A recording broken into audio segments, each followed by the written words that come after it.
Hey everybody, Lisa Savaniak here from lifelikeyoumeanit.com, coming to you live to talk about another coping with anxiety strategy that I've got for you today.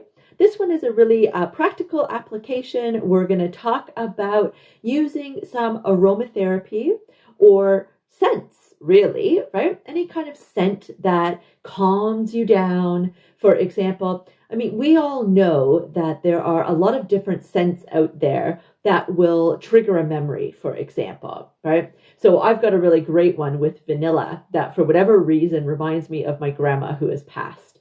And so when I smell vanilla, I just get all warm and fuzzy inside because it makes me think of a woman who I absolutely adored, and I, is so appreciative of the time that I had with her and that she was my grandma.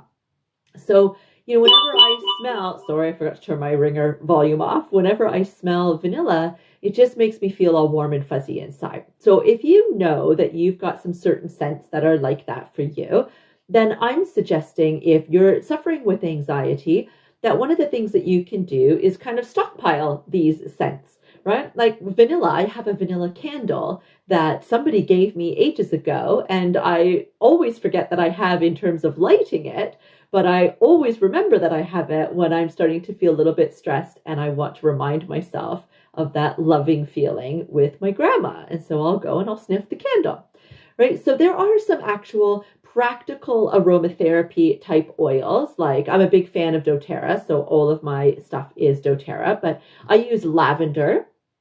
For example, this is a roller ball, which means that you open it up and it's got this ball on it. I roll that on the bottoms of my feet every single night before bed.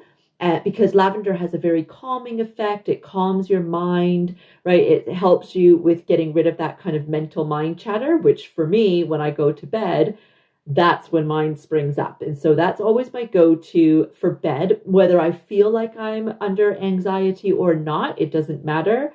I roll that on the bottoms of my feet. And for me, it helps to calm me enough that I can sleep. So it's not necessarily that lavender will make you sleepy, but it's more that it's a calming effect. So if you're having any difficulty with your sleep, and you happen to be having trouble sleeping because your mind won't stop, then lavender is a really good option. But there's a couple of other scents as well, like chamomile and sandalwood. They both have very soothing effects also. So you could, obviously chamomile comes in a tea. You could actually make a chamomile tea that you can drink, and then obviously you would be smelling that as well. But whatever works for you. So I've got some of my oils, like the lavender that I just pointed out, that I actually roll on or put on my body. Some of the other ones I'll put in a diffuser, and so I will let them diffuse out into the room.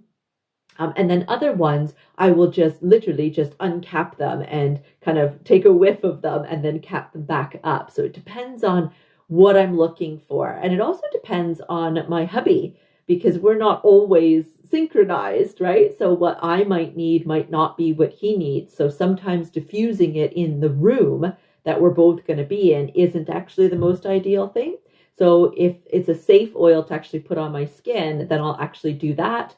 Or like I said, with the candle, I've got a couple of other scented candles that people have bought me over the years that I really do just love. It's not that they bring up a memory. I just love the scent and I find it very soothing. And so again, whether I actually light it, I might actually just pull it out and have it near me, because you know what those things are like. You can actually smell them, right? They don't have to be lit for you to actually smell them.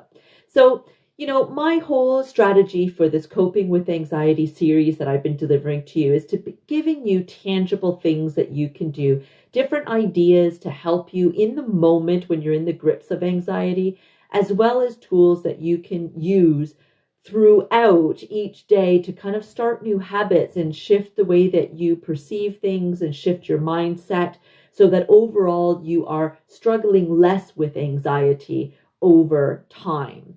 Right. So this tip with aromatherapy, whether you're using essential oils, whether you're just gathering different items that have scents to them that really calm you and soothe you, or if you're trying to recall a past memory that was loving, through the use of scent. It doesn't really matter how you're going about it. It's that you are finding the different scents that are going to help change your state of mind, right? So the most important thing, whenever you're doing any coping strategy for anxiety, is to try to pull it out when you first start to notice the anxiety building.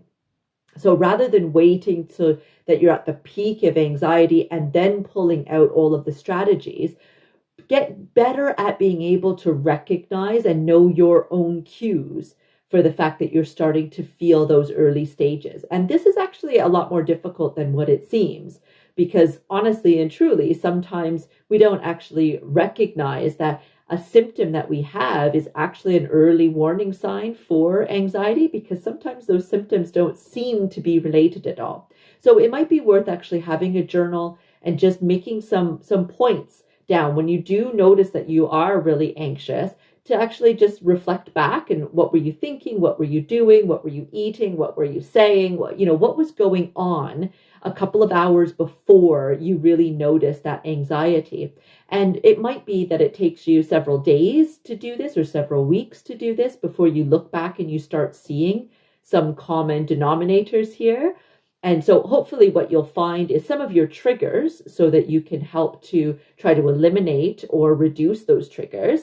But also that you'll start to see, actually, I started to have these different symptoms, or started to do these things that I think were in a response to the stress starting to show itself. Right. And so then you start to get to know yourself a little bit better, and you start to understand your cues or understand the trigger.